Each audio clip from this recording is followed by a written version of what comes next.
Morning all of you. हम पढ़ रहे हैं चैप्टर नंबर 30, है ना। इसमें दो कविताएं हैं, नए इलाके में और खुशबू रचते हैं हाथ। इसके लेखक जो है, इसके कवि मतलब अरुण कमल है ना। तो इस चैप्टर को पढ़ने से पहले या इस कविता को पढ़ने से पहले हम अरुण कमल जी का जीवन परिचय आपको बताने जा रहे हैं। देखिए, सबसे पहले अरुण कमल का जन्म बिहार के रोहतास जिले के नासरीगंज में 15 फरवरी 1954 को हुआ। कहाँ हुआ था? बिहार के रोहतास जिले में, बिहार के पास रोहतास जिले में, जिले के नासरीगंज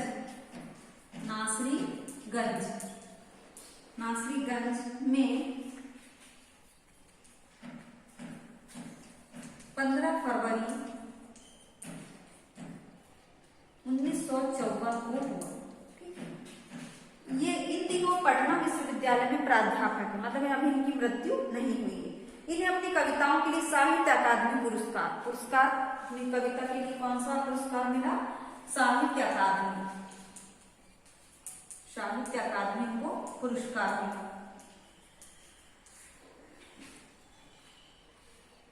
कई अन्य पुरस्कार से भी सम्मानित किया गया। इन्होंने कविता लेखन के अलावा कई पुस्तकों और रचनाओं का अनुवाद भी किया।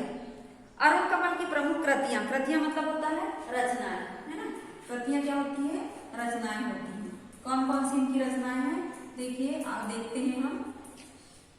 कृतियां मतलब रचनाएं, है ना। इसमें है अपनी केवल धार, सबूत, नए इलाके में, पुतली में संसार तथा ये क्या है? कविता संग्रह तथा कविता और समय आलोचनात्मक कृति है इनकी। इनके अलावा अरुण कमल ने माइको वैस्की की आत्मकथा और जंगल बुक का हिंदी में और हिंदी के युवा कवियों की कविताओं का अंग्रेजी में अनुवाद किया, जो वायसाज नाम से प्रकाशित हुआ, है ना। इसको अंडरलाइन करेंगे। अब आगे देखिए, अरुण कमल की कविताओं में नए बिंब, बोलचाल की भाषा, खड़ी बोली के अनेक लय छंदों का समावेश। इनकी कविताएं जितनी आप बीती है उतनी ही जग बीती भी, है ना।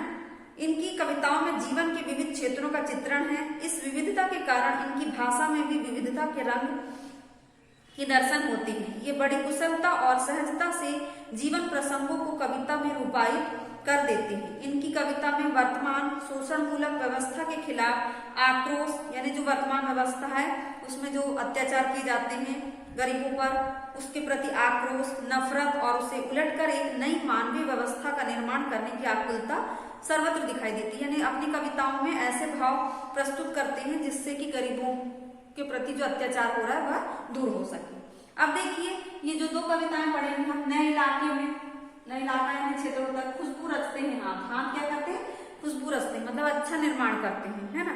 तो ये दोनों का सार इस इन पंक्तियों में बताया गया। प्रस्तुत पाठ की पहली कविता नए इलाके में एक ऐसी दुनिया में प्रवेश का आमंत्रण है जो एक ही क्षेत्र में पुरानी पड़ जाती है ना। यह इस बात का बोध कराती है कि जीवन में कुछ भी स्थायी नहीं होता, है ना, कि कोई भी चीज स्थायी नहीं होती। इस पल पल बनती बिगड़ती दुनिया में स्मृतियों के भरोसे नहीं जिया जा सकता। स्मृतियां इन्हें याद के भरोसे नहीं जिया जा सकता। इस पहला क्या होता है? इस नए इलाके में, यानी कोई भी चीज अपनी स्थायी नहीं होती और हमको एक नए क्षेत्र में जाना ही पड़ता है। दूसरा, इस पाठ की दूसरी कविता खुशबू रचते हैं हाथ सामाजिक विषमताओं को बेनकाब करती है। समाज में जो बुराइयां फैली हुई है उसको क्या करती है? उजागर करती है। यह कविता यह किसकी और कैसे कारस्तानी है? जो वर्ग समाज में सौंदर्य की सृष्टि कर रहा है और उसे खुशहाल बना रहा है। वही वर्ग अभाव में गंदगी में जीवन बसर कर रहा है। यानी कुछ लोग खुशियां मना रहे हैं, अच्छे से रह रहे हैं, और कुछ लोग जो है गंदगी में अभाव में जीवन बसर कर रहे हैं। लोगों के जीवन में सुगंध बिखेरने वाले हाथ भयावह स्थिति में अपना जीवन बिताने पर मजदूर है ना। यानी लोगों के जीवन में सुगंध, यानी कि जो मजदूर हैं वो दूसरों के लिए इमारत बनाते हैं, मकान बनाते हैं, और वो खुद अपने जीवन में क्या है? जीवन बिताने के लिए मजबूर है। क्या विडंबना है कि खुशबू रचने वाले ये हाथ दूर दराज के सबसे गंदे और बदबूदार इलाकों में जीवन बिता रहे हैं। यानी कि कोई मजदूर के बारे में बोला गया है कि जो दूसरों के लिए निर्माण कार्य करते हैं उनका जीवन खुद क्या है? बुरी जगह बीत रहा है। स्वस्थ समाज के निर्माण में योगदान करने वाले ये लोग कितने उपेक्षित हैं। आखिर कब तक यानी कब तक उपेक्षित रहेंगे, इसका वर्णन इन कविताओं में किया गया है। समझ में आ गया? यानी हर चीज स्थायी नहीं होती और हमको एक नए इलाके में, क्षेत्र में जाना ही पड़ता है। दूसरी बात, खुशबू रचते हैं हाथ। इसका मतलब है कि जो मजदूर वर्ग है उनके लिए कहा गया है कि जो मजदूर है वो दूसरों के लिए निर्माण कार्य करते हैं, मकान बनाते, भवन बनाते, हर चीज बनाते, लेकिन उनका जीवन जो है खुद अभाव में बीत रहा है।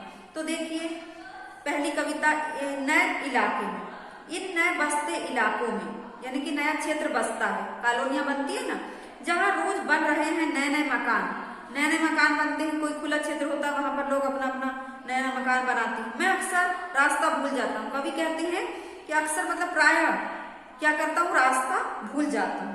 धोखा दे जाते हैं पुराने निशान, यानी जहां से मैं पहले गया था तो वो क्या कर जाते हैं, वो रास्ता भुला देते हैं। खोजता हूँ ताकता पीपल का पेड़, तो मैं क्या करता हूँ कि पीपल के पेड़ को ढूंढता हूँ कि वहीं से मैं गया था। जैसे हम कभी कभी कहीं जाते हैं तो क्या करते हैं कि एक पहचान चिन्ह बना के रखते हैं, हम यहाँ से गए थे, यहाँ से गए थे। तो वैसे ही कवि ने यहाँ पर एक पीपल का पेड़ जो है उसको पहचान बना के रखा है कि मैं तो पिछली बार आया था तो यहीं से गया था, है ना। खोजता हूँ ढहा हुआ घर, गिरा हुआ एक घर था, पीपल का पेड़ था, वहां से मैं गया था, तो ऐसा मैं ढूंढ रहा हूँ। और जमीन का खाली टुकड़ा जहां से बाएं, यानी वहां पर एक थोड़ा सा जमीन का टुकड़ा भी था, मुड़ना था मुझे, वहीं से मुड़ना था। फिर 2 मकान बाद बिना रंग वाले लोहे का फाटक था, फाटक मतलब गेट, है ना। कहते हैं कि मैंने देखा था कि 2 मकान के बाद बिना रंग वाला गेट था, घर था एक मंजिला, एक मंजिल का घर था, और मैं हर बार एक घर पीछे चल देता हूँ, यानी एक घर पीछे मैं चलते जा रहा हूँ, भूलते जा रहा हूँ, या 2 घर आगे ठकमकाता, धीरे धीरे डगमगाते हुए चल रहा हूँ कि यहीं से तो आया था मैं पिछली बार, अब कहाँ गया वो क्षेत्र। यहाँ रोज कुछ बन रहा है, रोज कुछ घट रहा है, ये नए इलाके में कुछ बन रहा है, कुछ चीजें टूट रही हैं, कुछ नई बन रही है। यहाँ स्मृति का भरोसा नहीं, मतलब याद का भरोसा नहीं है। याद करके गया था कि वहाँ एक पीपल का पेड़ था, एक बिना कलर किया हुआ फाटक था, ये सब याद करते करते मैं चल रहा हूँ, परंतु याद का कोई भरोसा नहीं। एक ही दिन में पुरानी पड़ जाती है दुनिया, यानी कि कितने नए नए निर्माण होते हैं, तो एक ही दिन में दुनिया क्या हो जाती है, पुरानी हो जाती है। जैसे बसंत का गया पतझड़ को लौटा हूँ, जैसे कि मैं बसंत में गया था जब हरियाली थी, और पतझड़ मतलब कि सब पत्ते जिस पेड़ों से गिर जाते हैं, ऐसे मौसम में मैं लौटा हूँ, ऐसा मुझे लगता है। जैसे बैसाख का गया भादों को लौटा, बैसाख यानी एक ऋतुओं को बोला गया, हिंदी महीना ही, चैत के बाद आने वाला, है ना, और भादो यानी कि सावन के बाद आने वाला महीना। अब यही है उपाय कि हर दरवाजा खटखटाओ। अब मुझे समझ में नहीं आ रहा कि जब हमको कोई चीज, हम पहले कभी गए हैं और एक पहचान रखी है, उसके बाद भी समझ में नहीं आ रहा क्योंकि वहां नए चीजों का निर्माण हो गया है, तो हम क्या करते हैं, आजू बाजू कहीं दरवाजे खटखटाते हैं और उनसे पूछते हैं क्या यही है वो घर जहां पर मैं जाना चाहता हूँ। समय बहुत कम है तुम्हारे पास, आज चला पानी डहा आ रहा है आकाश, यानी इस प्रकार आकाश क्या कर रहा है, वर्षा कर रहा है, शायद पुकार ले कोई पहचाना ऊपर से देखकर, यानी यही आस करके मैं किसी का दरवाजा खटखटाता हूँ कि कोई मुझे जो जिस जगह मैं जाना चाहता हूँ वो रास्ता मुझे बता दे। तो समझ में आ गई होगी कविता आप लोगों को, एक बार आपको पुनः पढ़ना है, नहीं समझ में आएगी तो कॉल कर सकते हैं। अब देखिए सेकंड वाली कविता, खुशबू रचते हैं हाँ, कई गलियों के बीच, कई नालों के पार, कूड़े करकट के ढेरों के बाद बदबू से फटते जाते हैं इस टोले के अंदर, टोलियां ने बस्ती, खुशबू रचते हैं हाथ, खुशबू रचते हैं हाथ, है ना। यानी कई गलियों के बीच में मजदूरों का घर होता है, कई नालों के पास में रहता है, पार करते हैं तब जाके उनका घर आता है, कूड़े करकट का कचरे का ढेर रहता है, बदबू आती है उससे, और छोटी सी बस्ती रहती है, उसके भीतर कौन रहता है, मजदूर रहता है ना। यानी कि वो खुद अच्छे निर्माण कार्य करता है, इमारतें बनाता है, लेकिन वो कहाँ रहता है, ऐसी गंदी जगह में। उभरी नसों वाले हाथ, यानी कि काम कर करके हमारी नसें क्या हो जाती है, सामने दिखाई देने लगती, ज्यादा काम करने से। घिसे नाखूने वाले हाथ, नाखून घिस जाते हैं काम कर करके। पीपल के पत्ते से नए नए हाथ, यानी जैसे लगता है कि पीपल के पत्ते जैसे नए नए उगते हैं तो कैसे दिखते हैं, वैसे ही हमारे हाथ काम कर करके हो जाते हैं, किसके, मजदूर के। जूही की डाल से खूबसूरत हाथ, यानी काम कर करके हमारे हाथ कैसे हो जाते हैं, मजदूर के खूबसूरत हो जाते हैं।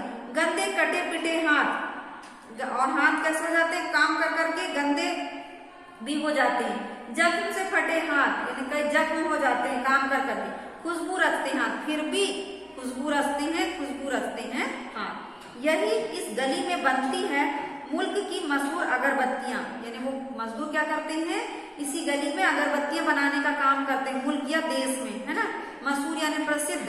इन्हीं गंदे मोहल्लों के गंदे लोग बनाते हैं केवड़ा, गुलाब, खस और रातरानी अगरबत्ती। ये जो गंदे लोग जिसको हम बोलते हैं ना, उन्हीं लोग क्या करते हैं, अगरबत्ती बनाने का और कई निर्माण कार्य करते हैं। दुनिया की सारी गंदगी के बीच दुनिया की सारी खुशबू रहते हैं हाथ। मतलब बोला गया है कि देखो ये सब गंदे हाथ ही दुनिया की सबसे अच्छी खूबसूरत चीजें बनाते हैं, है ना।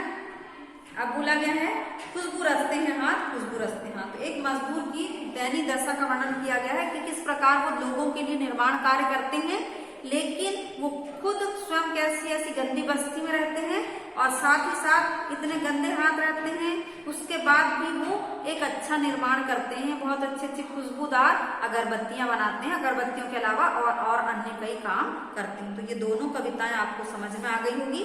आपको एक बार इसको पढ़ना है, जीवन परिचय, और दोनों कविताएं पढ़ के देखना है। अगर समझ में आ गई तो ठीक, नहीं आई तो एक बार कॉल कर सकते हैं। तो आज की कक्षा हम यही समाप्त करते हैं बच्चों, धन्यवाद।